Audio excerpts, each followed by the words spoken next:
Madame, Monsieur Yorana, merci d'être parmi nous pour cette émission hebdomadaire. Pour finir, attends, je reprends et c'est la bonne.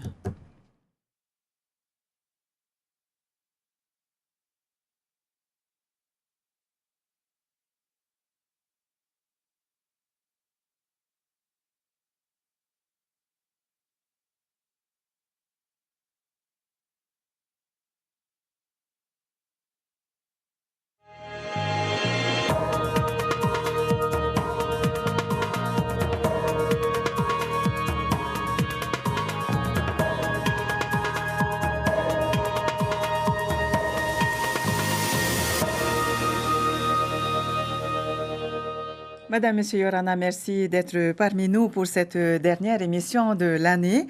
Et pour terminer 2012 en beauté, nous parlerons d'art floral puisque je reçois sur le plateau de Manihini Pascal Faner, meilleur ouvrier de France en décoration florale. Il est accompagné ce soir d'Alain Ménard, fleuriste. Yorana, messieurs. Yorana Tiarenoui. Merci d'avoir accepté notre invitation. Donc, je vais commencer par vous, Alain Ménard. Vous êtes bien connu sur le Fénois puisque vous êtes le directeur de Tahiti Fleurs International. Vous avez été à l'initiative du concours Master Fleuriste. Pourquoi? Eh bien, tout simplement parce que Tahiti Fleurs, cette année, en ce moment même, fête ses 20 ans. Et on s'est dit, un anniversaire d'une entreprise qui s'est créée comme Tahiti Fleurs sur des idées originales ne pouvait que célébrer son anniversaire avec une idée originale. Ah, justement, pour cette première édition de Master Fleuriste, vous avez eu 40 participants. De bons participants, de bons candidats? Ben, tout à fait, avec de très très bonnes surprises, des participants de tout âge, de toute origine, et avec tout profil d'expérience. Il y avait quelques très débutants, mais on avait quand même des participants de très très bon niveau. Et c'était super sympa. Et donc, pour ce concours, vous avez invité Pascal Fanet, qui parraine cette première édition. Pourquoi l'avoir choisi? Pascal suit Tahiti Fleurs depuis des années. Il vient ici pour former nos équipes et faire un bon nombre de formations aussi, pas seulement pour nous. Et compte tenu de son niveau connu maintenant de façon internationale, eh ben, il fallait avoir un bon parrain pour notre master fleuriste. Et ben, on a choisi le plus compétent. Pour vous, merci. Pascal Faner, vous connaissez très bien maintenant la Polynésie. Oui. Quelles sont les fleurs que vous aimez sur notre Fénois? Ah bah toutes. Toutes? Ah oui. Est-ce que vous n'avez aucune non. préférence? Si, le tiaré, le taïna. Alors, vous êtes donc le parrain de cette première édition de Master Fleuriste. Qu'est-ce que cela vous fait? Bien, bonne question. Plein de choses. Plein de choses. C'est plein de choses. Du très bon. Donc, on va revenir sur ce concours Master Fleuriste qui s'est tenu il y a quelques jours à Tahiti. Et donc, Nari Tokorani était avec les participants de la finale. Voilà. Ils étaient 40 candidats au lancement de cette première édition du concours Master Fleuriste et ils ne sont plus que 8 à participer à la finale. Les concurrents ne sont pas des fleuristes professionnels, certains sont horticulteurs, d'autres composent seulement par passion, par goût des belles choses. Au puits, fougères, œillets, aujourd'hui les candidats ont un impératif, utiliser uniquement des végétaux produits localement. Ces fleurs par exemple viennent de Tubuai. Équilibre, couleur, composition, chaque bouquet est étudié minutieusement par les membres du jury, un jury composé de professionnels mais aussi de novices en la matière. La vraie difficulté, on va dire, pour cette épreuve, c'est de faire une composition vraiment basse, c'est-à-dire qui ne dépasse pas les 20 cm, 20-25 cm. Âgée de seulement 22 ans, Myriama est la plus jeune candidate. C'est parce que l'horticulture est son domaine de prédilection et qu'elle a choisi d'en faire son métier. Le fait d'être en concurrence avec des gens d'expérience, ça fait stresser. C'était nous qui apportions nos supports et nos fleurs. C'était beaucoup plus facile, mais là, les fleurs étaient imposées et le thème aussi, quoi. Donc, c'est beaucoup plus difficile. Tu découvres ton sujet quand tu rentres dans la salle, donc tu n'as pas trop le temps. Tu n'as que 30 minutes pour imaginer ton œuvre. Pour l'heure, on ne connaît pas encore le nom du vainqueur. Il sera dévoilé le 27 décembre lors de la remise des prix en présence de Pascal Faner, meilleur ouvrier de France. Et tous ceux qui voyagent sur la compagnie au Tiaré pourront voir ce bouquet, ou du moins une reproduction de celui-ci en première classe.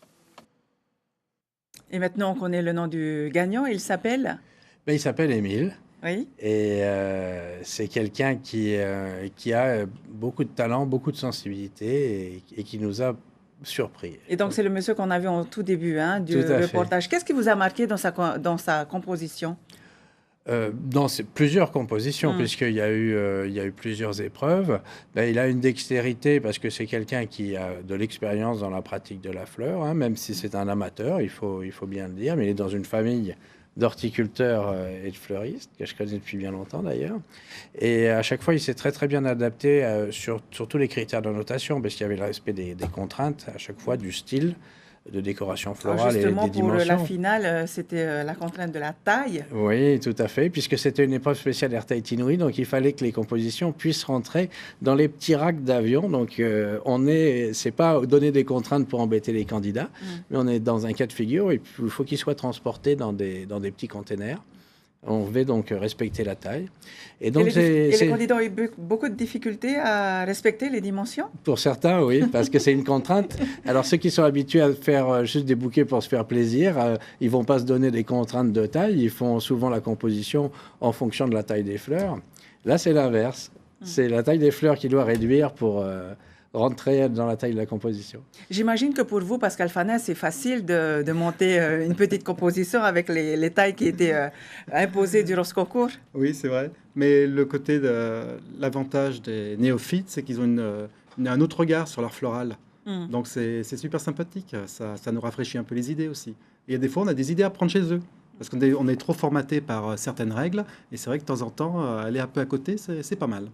Alors, durant la sélection, là, le thème, c'était de faire un bouquet, je crois, où toutes les faces étaient recouvertes. C'est bien cela, Alain? Oui, ce qu'on appelle une composition toute face, c'est-à-dire visible de tous les côtés. Oui. Parce que la difficulté ici, c'est qu'elle se fait que sur une face. C'est ce qu'on voit le plus souvent Voilà. au marché Donc, de Papeete, par exemple. Oui, il y a une habitude, effectivement, c'est de faire à une face. Et bien, le fait de changer et de le faire sur toutes les faces, pour certains, ça pose plus de difficultés. Pour les bons candidats, ils s'en sont bien sortis. Pour vous, Pascal Faner, vous êtes donc meilleur ouvrier de France. Vous avez été nommé meilleur ouvrier de France en 2007. Qu'est-ce qui a été le plus difficile pour vous dans ce concours? Le bouquet. C'est vrai? Le bouquet surprise. Pourquoi? Parce qu'on est tellement habitué à faire des compositions qu'on perd la capacité à faire des bouquets. Et ils nous ont choisi des volumes de fleurs assez grosses. Donc là, c'est vrai on s'est tous regardés et, entre guillemets, un peu joué la culotte là-dessus. C'est le volume qui vous a perturbé? Oui, oui. Beaucoup de quantité de fleurs et le volume des fleurs. Quelles sont les différentes, je veux dire, façons dans tout ce qui est art floral? Il y a des bouquets, il y a des bouquets ronds, il y a d'autres pour le centre de table, il y a différents noms? Ah, il y a une infinité de compositions, oui. Ça se décline en 3 styles et ensuite vous avez une infinité de travaux possibles. Et quel style alors? Le décoratif, le linéaire et le végétatif. Qu'est-ce qu'on appelle linéaire? C'est la pureté des lignes. On fait beaucoup avec le tropical d'ailleurs, puisqu'en métropole, les fleurs tropicales coûtent relativement cher, donc on met peu de fleurs pour les mettre en valeur. Donc c'est une fleur qu'il faut mettre en valeur dans Pas cette forcément, composition? pas une seule, mais le linéaire c'est la version européenne occidentale de l'ikebana, si vous voulez. Donc on va mettre en valeur le végétal. Au lieu de le noyer dans une masse, on va le faire ressortir et on doit lui donner aussi une expression. Donc ça a été un sujet aussi de... C'était effectivement concours, la demi-finale Master avec des candidats qui s'en sont bien sortis aussi. Et Et d'autres qui ont été un peu perdus. Voilà. Justement sur la mise en valeur des lignes. Voilà. Donc on utilise moins de végétaux. Mais il faut que ça soit très soigné et il faut que ça soit parlant surtout. Ça doit évoquer quelque chose. Comment est-ce que cela se passe au concours Meilleur ouvrier de France? Quels sont les examens qu'on En vous réalité, fait il passer? y en a deux. Il y a d'abord une qualification et à peu près un an après, il y a le concours final. Donc on est une trentaine à peu près pour les qualifications. Et ensuite, il y a un écrémage et on reste une dizaine. Et ensuite, on a à peu près 5-6 sujets. Et lorsqu'on participe à un tel concours, il vaut mieux être coaché par quelqu'un qui Oh l'a oui. déjà remporté. Pourquoi? Oui, oui. Bah, pour avoir des idées, pour avoir des petits conseils, parce qu'on est tellement dans notre objectif qu'on oublie de voir la petite chose qu'il y a sur le côté. Il faut quand même quelqu'un qui nous recadre et qui nous dit tiens, t'as oublié ça, etc. C'est pas évident. Parce qu'il y a aussi la gestion des fleurs, le temps, le stress. Donc, Qu'est-ce qui est le plus difficile? Le temps, le stress à Les gérer deux. ou les deux? le temps et le stress. Parce qu'on se dit toujours, tiens, on va faire ça, ça, et puis après, il y a le compteur qui tourne, et c'est terminé. Hein. Quand c'est zéro, c'est zéro. Donc, Il y a des moments, toujours vers les 20 dernières minutes, on pense à des choses et c'est là où on panique. Comment cela se passe? On vous donne un sujet précis ou vous Ah oui, venez déjà avec une idée il y de a, ce il y a que vous des allez sujets faire? libres, donc on a une idée de ce qu'on va faire, et d'autres c'est imposé, où on découvre justement les fleurs et le travail à faire. Alors justement, vous connaissez bien la Polynésie française, vous y Oui. venez assez souvent. Quelle est la différence sur la manière de faire les compositions par rapport à ce que vous voyez en France ou ce que vous faites quotidiennement? Bah, ici, il y a moins de technicité, c'est plus au feeling, c'est plus... on fait des compositions ici, je trouve, avec plus le cœur et moins avec la technique. Mais il faut quand même pas mal de technique parce qu'après, il y a des petites déviations qui se font dans l'art floral et il y a des C'est-à-dire? choses qui me chagrinent. Bah, justement, au marché, j'ai toujours connu ces compositions au marché. Depuis 85, où je suis venu la première fois, ça n'a jamais bougé, c'est toujours la même chose. Il y a des petites choses qui évoluent, mais il y a des végétaux qui sont superbes, mais qui ne sont pas mis en valeur. Donc, vous n'êtes pas venu les mains vides Et aujourd'hui, puisque vous êtes meilleur ouvrier de France et que vous avez déjà décroché aussi le trophée d'or au Prestige Hortiflore. Oui. Vous allez nous composer un Un petit... petit arrangement, un petit centre de table pour les fêtes. Donc j'ai pris ce qui se fait couramment, c'est-à-dire un morceau de mousse avec du polypropylène, et on va réaliser une base avec le pandanus. J'adore le pandanus. Pourquoi? On fait je trouve que c'est un matériau qui a une odeur qui est super sympathique, qui est malléable, qui résiste à tout. Et on a du mal à le trouver en France, mais j'en fais une consommation. Même au marché de Rungis, vous n'en trouvez pas? Si, mais c'est cher. Ah. Bah, profitez-en en Polynésie J'en alors pour faire profite vos chaque fois. compositions. J'en profite pour en ramener, mais c'est vrai que ça fait une base quand même qui est même contemporaine, alors que c'est un matériau qui est relativement classique, mais ça permet de faire des choses contemporaines, même avec ce matériau-là. Donc j'ai préparé cette base et je vais travailler mes fleurs en faisant un travail plutôt allongé. Donc ça, c'est la base. Donc Tout à fait. Avoir un support. Tout à fait. Du feuillage, c'est important? Ah oui, c'est comme un bijou. Si vous avez quelqu'un qui vous offre un bijou, si vous n'avez pas un emballage qui va avec, si vous n'avez pas un bel écrin, le bijou, il vaut rien. Et si c'est dans un sac plastique, non. Tandis que là, ça met en valeur, c'est comme le bijou, ça met l'écrin, la fleur en valeur. Ben, on va vous laisser continuer cette composition. Tahiti Fleur International avait commencé avec l'export. En exportant quel genre de fleurs? On a commencé avec les exports de tropicales et puis assez Qu'est-ce vite... qu'on appelle tropical? Au puits? Voilà, au puits, oiseaux de paradis, roses de porcelaine, orchidées. Et puis, très rapidement, il y a une fleur qui a pris le dessus, à laquelle on n'avait pas forcément pensé dès le début, qui n'est pas la plus facile à exporter, mais c'est le tiare Tahiti. Pourquoi? Donc, le tiare Tahiti, il est fragile d'abord. Et puis, pour des consommateurs étrangers, il ne représente pas grand-chose. Mais pour des consommateurs étrangers qui sont venus en Polynésie, ce qui est formidable, c'est que le parfum transporte les souvenirs. Et qu'une toute petite fleur de tiare, si vous la donnez à un Polynésien qui est depuis 2 ans en France et qui reçoit juste une toute petite fleur de tiare, au moment où il sent ça, il sent le fénois. Et là, c'est les émotions qui parlent et c'est merveilleux. Donc, de plus en plus, le tiare Tahiti a pris beaucoup de poids dans nos exportations et est devenu vraiment le produit numéro 1. Donc, entre le laps de temps où il y a la commande jusqu'à l'arrivée chez la personne qui l'a commandé, il y a combien? Cela représente une durée de combien de jours? Entre la commande et la livraison, il peut y avoir 6 jours au plus court. Le tiare tient 6 jours? Et entre la cueillette et la livraison, il y a 2 jours et demi. D'accord. Mais quand il y a plus, c'est difficile. Et le tiare supporte bien le voyage? Il supporte bien le voyage quand on respecte tout et que les conditions de transport ne posent pas de problème. On a déjà eu des soucis avec des très grands froids, les années où il y a des grands gels, ou s'il y a du retard. Donc c'est un produit qui est quand même très délicat à exporter. Mais on ne le fait maintenant pratiquement que pour des événements. Qu'est-ce qui vous a poussé à vous lancer dans ce secteur? Au départ, il y a 20 ans, c'est parti d'une idée. Voilà. L'envie au départ de vendre des fleurs à l'aéroport pour les touristes. Et puis tout s'est un peu enchaîné. Il y a eu un premier test à l'aéroport qui n'était pas fameux. Et comme les fêtes de Noël arrivaient, on s'est dit, tiens, on va faire un essai, on va envoyer des fleurs à notre famille. On a fait un essai en transport express. Et au mois de fin novembre 92. Et puis comme ça s'était bien passé, on s'est dit, bon, alors on va mettre un peu d'argent dans la presse locale. On a fait une petite encarte dans le quotidien. Et puis ça a super bien marché. On avait fait le coffret Orchidée Vanille. Donc il y avait un bouquet d'orchidées qui était attaché. Et comme on n'avait pas de carton à l'époque, on avait acheté des couvercles de boîtes d'ananas. Donc on attachait les 2 couvercles ensemble pour faire un joli coffret, parce qu'on n'avait pas encore commandé. Vous y avez remédié Voilà. depuis? Ah oui, depuis on a remédié. Et donc on avait fait graver des petits morceaux de coco polis marqués fleurs de Tahiti. Et on avait mis la vanille. Et ça, on envoyait pour Noël. Et on en a envoyé plein. Et ça s'est super bien passé. Pas de casse et tout. Alors, avec l'argent qu'on a eu, on a remis un peu d'argent pour acheter des fleurs. Et le reste, on a retourné à la dépêche. On a repris de la pub. Et on a réenvoyé. Mais alors, d'autres nous avaient dit, non, mais c'est bien, mais pourquoi vous n'avez pas mis les tiarets? Alors, pour le jour de l'an, on a fait le coffret orchidée vanille tiaré, qui existe toujours. C'est la référence OVT, quoi, hein, l'orchidée vanille tiaré. Et c'est comme ça qu'on a démarré. Et depuis ce jour-là, tiens-toi bien, il n'y a pas eu une seule semaine en 20 ans où il n'y a pas eu d'export de fleurs. Et c'est 1 à 2 exports par semaine, toutes les semaines depuis 20 ans. Donc, on ne s'est jamais arrêté. C'est très bien. Combien coûte à peu près un bouquet pour l'envoyer en France, par Tout exemple? compris? Oui. On a des références, ça doit démarrer à partir, en tiare Tahiti, à partir de 14 000. 14 000. Pour environ 300 fleurs. D'accord. Et donc là, avec des hauts puits, tout ce qu'on veut? Alors là, avec des tropicales, on démarre aux alentours de 16-17. Sauf qu'au moment des fêtes, on a eu des promotions avec des gros bouquets pour ce prix-là. Les gens à l'étranger sont demandeurs de nos plantes? Ceux qui connaissent la Polynésie.